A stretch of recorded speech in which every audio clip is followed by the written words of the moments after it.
I always thought my marriage with Lena was steady, but I felt small cracks long before I admitted it. One night, while we sat on the couch, she leaned close and whispered, "Don't trust my cousin Caleb." Her voice shook. I blinked at her and asked, "Why?" She just said, "Please? Not now." I didn't understand, but I nodded. I tried to laugh it off, yet her warning stayed with me. I felt her eyes on me, waiting for something, but I didn't know what she wanted me to say. 2 days later, Caleb arrived with a suitcase and a smile so big it felt forced. "Ethan." "Finally," he said, pulling me into a hug I didn't want. I said, "Hey Caleb. Long trip." He laughed too loudly and said, "Long enough to miss this place." I watched Lena stiffen when he walked past her. She forced a smile, but her hands shook. When I asked if she was okay, she whispered, "I'm fine. Just tired." Caleb kept talking like he owned the room, throwing jokes at Lena that made her look away. Later that night, when Lena went to the kitchen, I followed her. "You look scared," I said. She rubbed her forehead and muttered, "I just don't like having him here." I whispered, "Then why invite him?" She froze. "I didn't." He invited himself. Before I could say more, Caleb walked in and said, "Are you two talking about me?" Lena jumped. I said, "Just dinner plans." He laughed like he didn't believe me. When he left, Lena whispered, "Please don't argue with him. Not right now." Her fear made my chest feel tight. Grace called the next morning. "How's the house guest?" she asked. I sighed and said, "Strange. He's too friendly." Grace replied, "Ethan, be careful. Caleb plays nice until he gets what he wants." I didn't know what she meant, but her serious tone stayed with me. When I walked outside to clear my head, Mrs. Rowan waved from her porch and said, "Your wife and that young man look tense." I tried to laugh it off, but my voice cracked. She frowned and whispered, "Trust your eyes, not your excuses." That afternoon, I found Caleb and Lena in the living room talking quietly. When I walked in, they stopped. I said, "What's going on?" Caleb smiled and said, "Just catching up." Lena nodded too quickly. I asked her, "You sure everything's okay?" Before she answered, Caleb said, "Relax, Ethan. Not everyone's hiding something." His words hit me like a slap. Lena whispered, "Caleb, stop." He shrugged and said, "What? I'm just being honest." I felt something twist in my chest. I said, "Then be honest somewhere else," and walked away. At dinner, the silence felt heavy. I asked Lena, "Can we talk later?" She shook her head slightly and whispered, "Not tonight." Caleb smirked and said, "You two don't look happy." I replied, "We're fine." He leaned back and said, "If you say so." Lena dropped her fork. I asked, "What's wrong?" She said, "Nothing." But her eyes said everything. When Caleb left the table, I whispered, "Tell me what he's holding over you." She froze but didn't answer. I felt helpless, like I was sinking and couldn't grab anything to steady myself. Late that night, I heard whispering in the hallway. I stepped closer and heard Lena say, "Caleb, stop pushing me." His voice came out sharp, "Then tell him the truth." She said, "I can't." He replied, "You owe me." My heart pounded so loud I thought they would hear it. I wanted to walk in, but my legs wouldn't move. Lena said, "Please don't make this worse." Caleb answered, "It's already worse." I covered my mouth, trying not to breathe. I felt something break inside me, something I didn't know how to fix. I stepped back toward our room, unsure if I wanted to hear more. But then I heard Lena say the words that crushed me, "Caleb, he can't find out." My stomach twisted. I whispered, "Find out what?" But only the dark hallway answered me. I felt cold all over, like the house itself was rejecting me. When I reached the bedroom, I sat on the edge of the bed, shaking. I said to myself, "What are they hiding?" I wanted to storm back and demand answers, but fear held me still. Something in my life had just changed forever. So I stayed there in the dim room, listening to the silence that followed their whispers. My mind kept replaying Lena's voice, the fear in it, the secret she guarded. I whispered, "Why didn't you trust me?" But no answer came. I knew I couldn't ignore this anymore. Whatever they were hiding, it was pulling my marriage apart piece by. I confronted Lena the next morning, asking what she meant last night when she whispered things to Caleb, and she denied everything while avoiding my eyes like they carried fire. I said, "Lena, I heard you, so please stop pretending nothing happened." But she shook her head, saying Caleb twisted her words and that I jumped to conclusions without listening. Caleb walked into the room with a smile, asking whether everything was fine and acting like he owned the place while Lena kept staring at the floor instead of me. I said, "Caleb, give us a moment," but he laughed and told me not to worry because family sometimes argued. which made something inside me tighten like a pulled wire.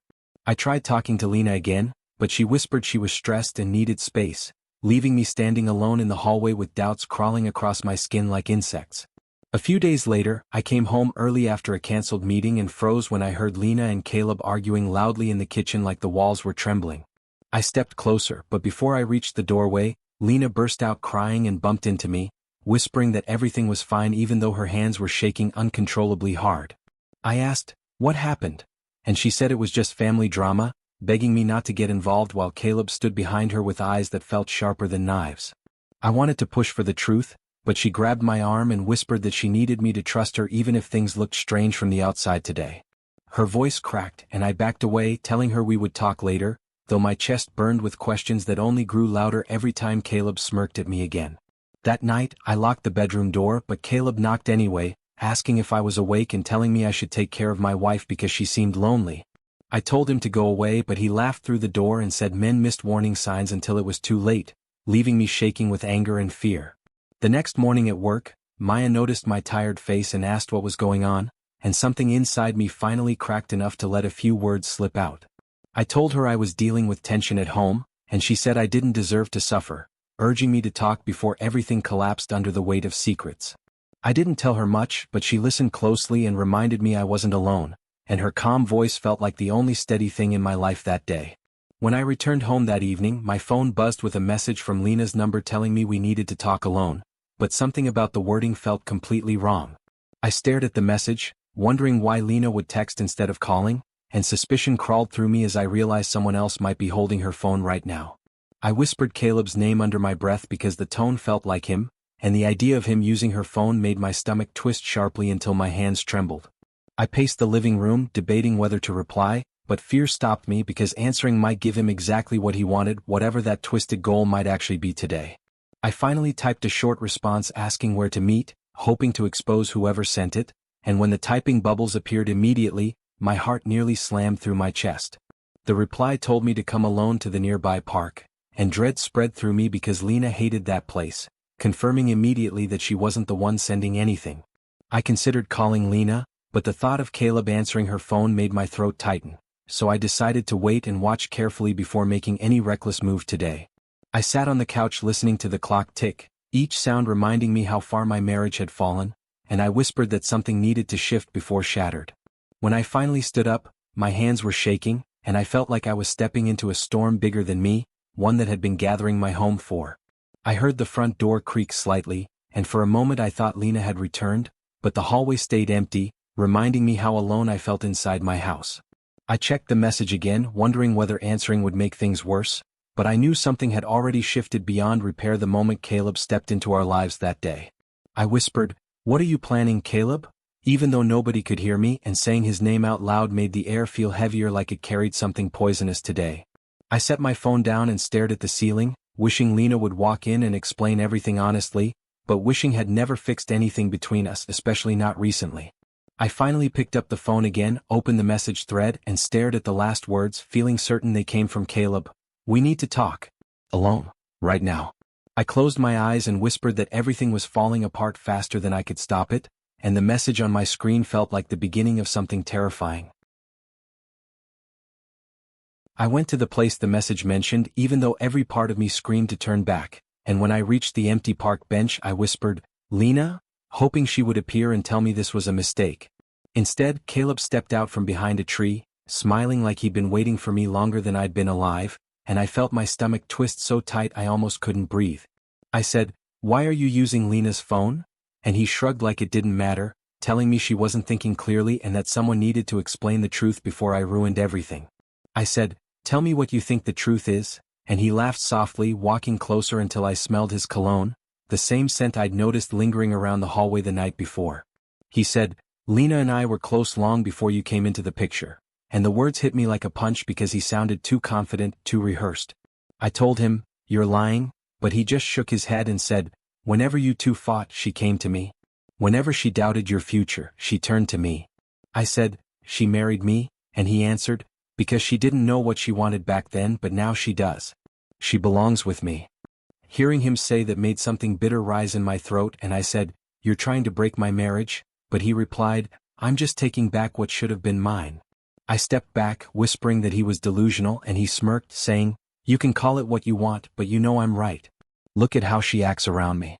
Look at how tense she gets when you ask questions. She's scared you'll see through her." I said, "You're manipulating her," but he said, "She wouldn't need manipulating if she trusted you." His voice cut deeper than I wanted to admit, so I turned away before I said something worse and told him I was going home to talk to my wife. He called after me, asked her if she ever cried in my arms, and I almost stumbled hearing that because I didn't know if he meant it literally or just wanted to destroy me.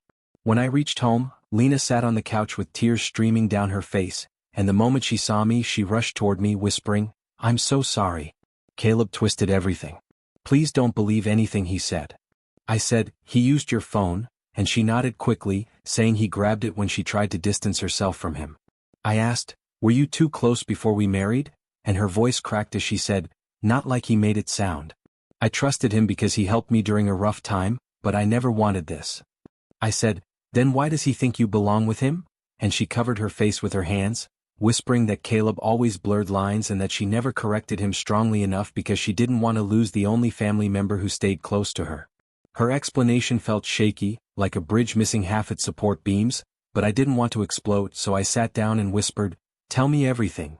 She said, "I tried. I'm trying. I never thought it would reach this point." Before I could respond, the doorbell rang, and when I opened it, Oliver stepped in with a frown, saying, "We need to talk." I asked, "What happened?" And he said, "I saw Caleb and Lena last week at that cafe by the corner. They looked close. Closer than they should have been." My legs almost buckled, and I said, "Lena told me she was with her mother that day," but Oliver shook his head and said, "I'm sorry. I didn't want to get involved, but something looked off." I turned toward Lena and she whispered, "It wasn't what it looked like. I met him because he said he needed to talk about something urgent. I shouldn't have gone. I know that now." I said, "Why didn't you tell me?" And she whispered, "Because I knew it would hurt you and I didn't know how to explain something I didn't understand myself."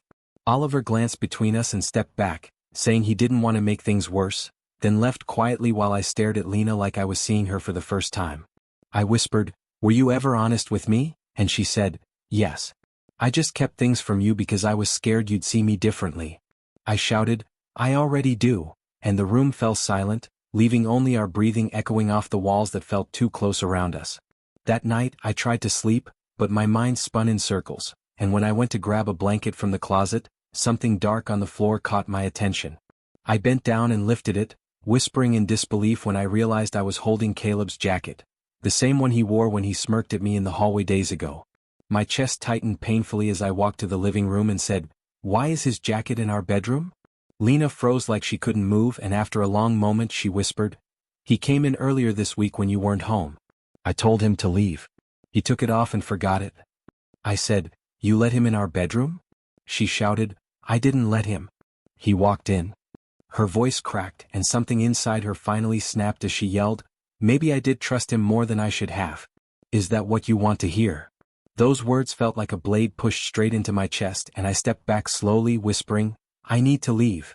She reached for me saying, "Please don't go," but I pulled away and walked toward the door because staying felt like drowning. I whispered, "I can't breathe in this house anymore," and the moment I stepped outside, the cold air hit me like truth finally catching up. I dragged my bag into Grace's apartment, and the moment she saw my face she said, "You're staying here until you can think straight." "I'm not running," I told her, even though I already felt like I was. "You walked out because you hit a wall," she said. "Now you need to figure out what's real. Sit down and breathe." I sat on the couch and rubbed my forehead. "Grace, everything feels wrong. I don't know who to trust. I don't know if Lena lied or if Caleb is twisting everything." "Then stop guessing," she said. "Get evidence. Talk to people who actually know things. Don't let your fear choose for you." Her confidence steadied me. Oliver came by later with a folder in his hand. "I did some digging," he said. "Caleb has a pattern. Manipulation, drama, relationships that explode. It's all here." My stomach tightened. "Why would he target us?" Oliver shrugged. "Some people like breaking what others build."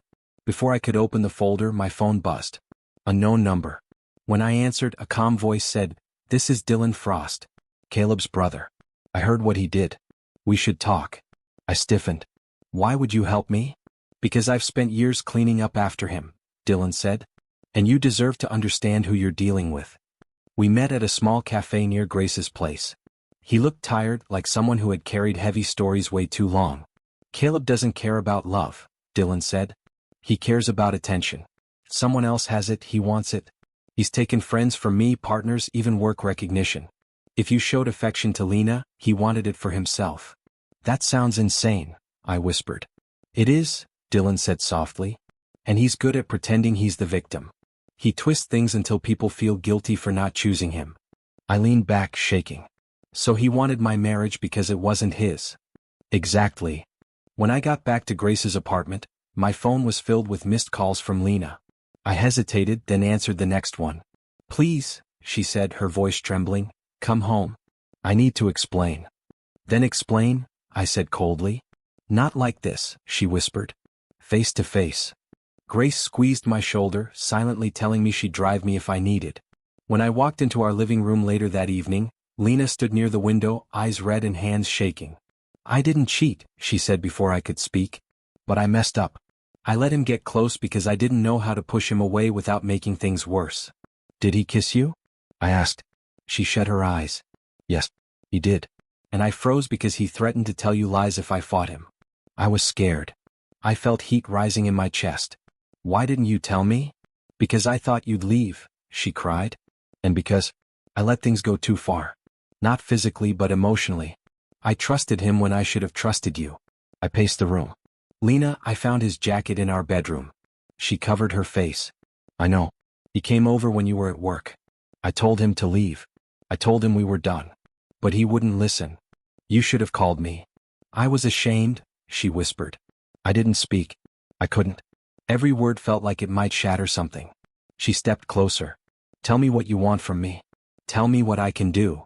I don't know, I said. I don't even know what I feel right now. She grabbed my hand weakly. Please don't walk away. But I did. I stepped back and said, I need space. She cried, but she didn't stop me when I left again. Grace was waiting in the car and she didn't ask questions. She just drove. Back at her apartment, I sat at the kitchen table and stared at nothing. What's your next move? Grace finally asked. I need to think, I said. I need to figure out whether I'm fighting for my marriage or for myself. That's the first real step you've taken, she said. You're finally choosing your direction. I nodded slowly. I'm going to gather everything. Evidence. Truth. I'm done being confused. My phone buzzed again. This time from Lena's number. But the message made my stomach drop. We need to talk. Alone. I stared at it for a long moment before whispering, this isn't her. Grace leaned over. Caleb? Yeah, I said. He's not done. And as I sat there, gripping my phone, I realized this wasn't just about my marriage anymore. It was about reclaiming my life, and deciding exactly how far I was willing to go to end this. I took a slow breath, feeling something shift inside me, something sharper than fear and heavier than anger. I whispered, if he wants a battle, he'll get one. Saying it out loud made my pulse steady. I wasn't the same confused man from days ago. I was finally ready to choose myself no matter what it cost. Now. I sat at Grace's table with papers scattered in front of me. This is everything, I said. Messages, timestamps, witness notes from Oliver, even Dylan's statements. Grace nodded. Take it to someone who can actually use it. I already called Riley, I told her. She said to come in today. When I entered Riley's office, she pointed to the chair. Sit. Tell me everything in your own words. I'm tired, I said.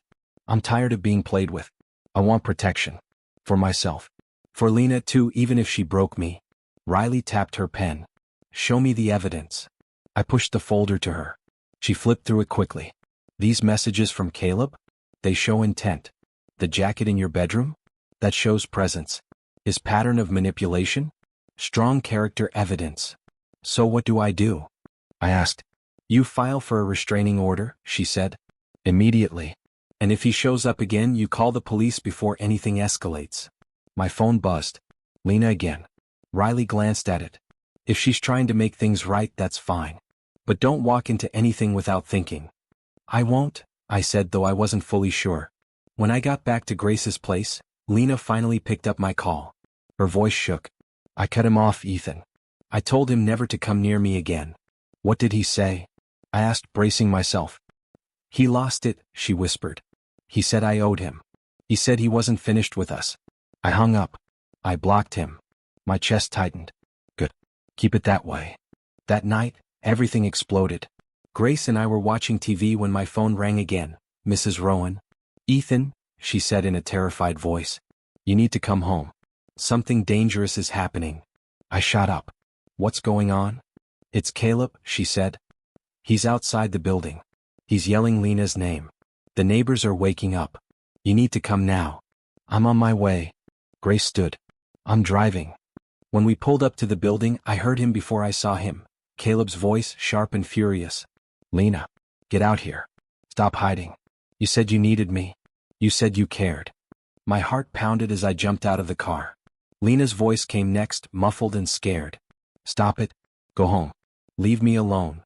Then I saw him, Caleb, gripping her wrist, trying to drag her toward a car parked crookedly by the curb.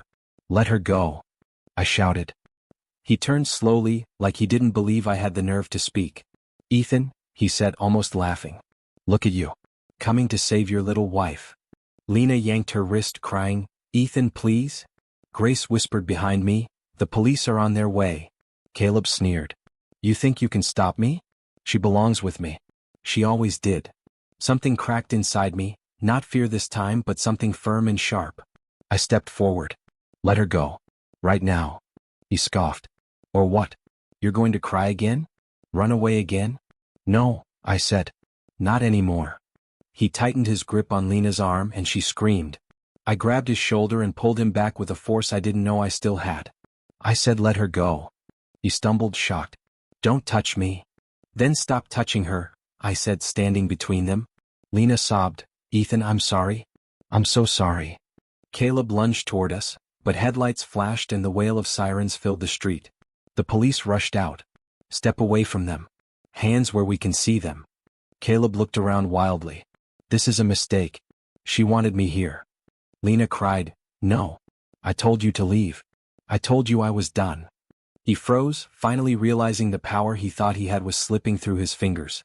The officers moved in, grabbed his arms, and pinned him against the car.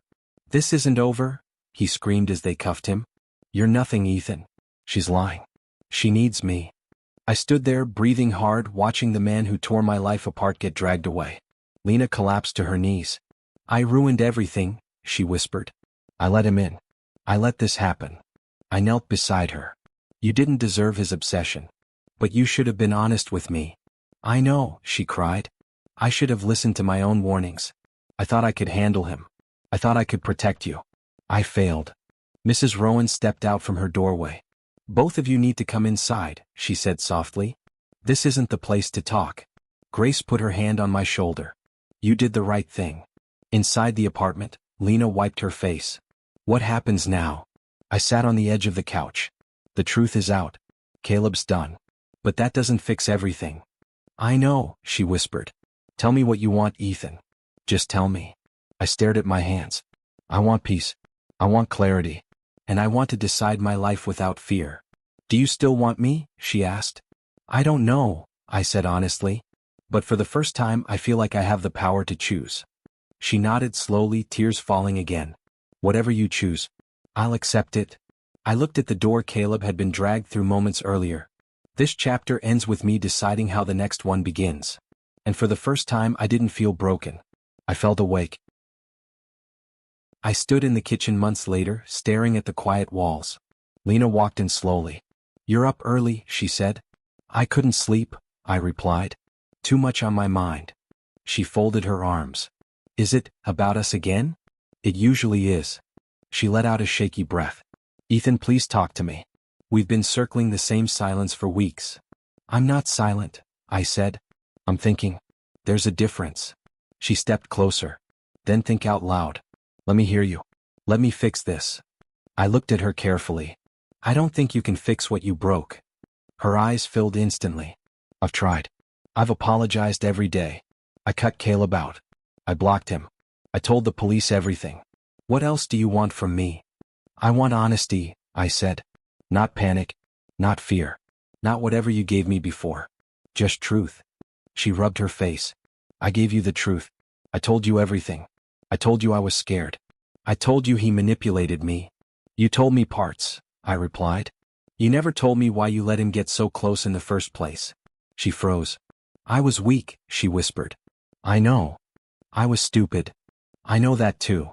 Her voice cracked. But I wasn't choosing him over you. I wasn't. You were choosing attention, I said. And he provided it. She sat at the table. Ethan. I hated how he made me feel, but I also hated when we fought. I ran to him because I didn't want to feel alone. I nodded. That's the part that hurt the most. She looked up sharply. Do you still hate me for it? I don't hate you, I said. I just don't trust you. She reached across the table. Then let me earn it back. I don't know if I want you to. Her hand stopped in the air. You promised you wouldn't give up. And I didn't, I said. Not at first. Not when everything fell apart. Not when he tried to drag you into that car. I showed up. I fought. I protected you even when I was breaking. You did, she whispered. But somewhere in all of that, I said quietly, something in me changed. She leaned forward. Changed how? I don't feel the same. I don't ache the same. The pain isn't sharp now. It's empty. And in that empty space, I'm finding myself again. She stared at me. You're telling me you don't love me? I'm telling you I'm not the same man who begged you to choose me over him. She covered her mouth. I made a mistake. A horrible, stupid mistake. But I chose you, Ethan. I'm still choosing you. After everything burned, I said. After he was arrested. After the truth came out. After everyone turned against him. Now you choose me. She shook her head rapidly. No, that's not fair. It is, I said. Because I'm not angry anymore. I'm just clear. She whispered, clear about what? I stood from the table. About my answer. Her breath caught. No, no, please don't do this. I have to. She followed me as I walked toward the living room. Ethan, we can rebuild. We can go to counseling. We can start fresh. I'll do anything. I don't need you to do anything, I said. That's the difference between us now. Tears streaked down her face. You're choosing to leave me. I'm choosing myself, I said. For once, I'm not staying somewhere out of fear or guilt or hope that someone will change. She grabbed my arm. I can change. I swear. You already changed, I said. You changed into someone who let another man whisper in the dark with you while calling me your husband. That's not something I can unsee. She flinched as if struck. He meant nothing. Then why did you let him mean something? She shook her head, sobbing. I was lonely. I was insecure. I was desperate for someone to tell me I mattered. I did tell you, I said. You just didn't hear me. She slid to the floor, crying harder. Don't leave. Please. Not like this. It's the only way left. She looked up at me broken. I'll never forgive myself. You don't have to, I said gently. Just learn from it. She whispered, is this really it? Yes. She covered her face with trembling hands. I love you. I believe you, I said. But it's too late. I grabbed my bag from the hallway, already packed for days.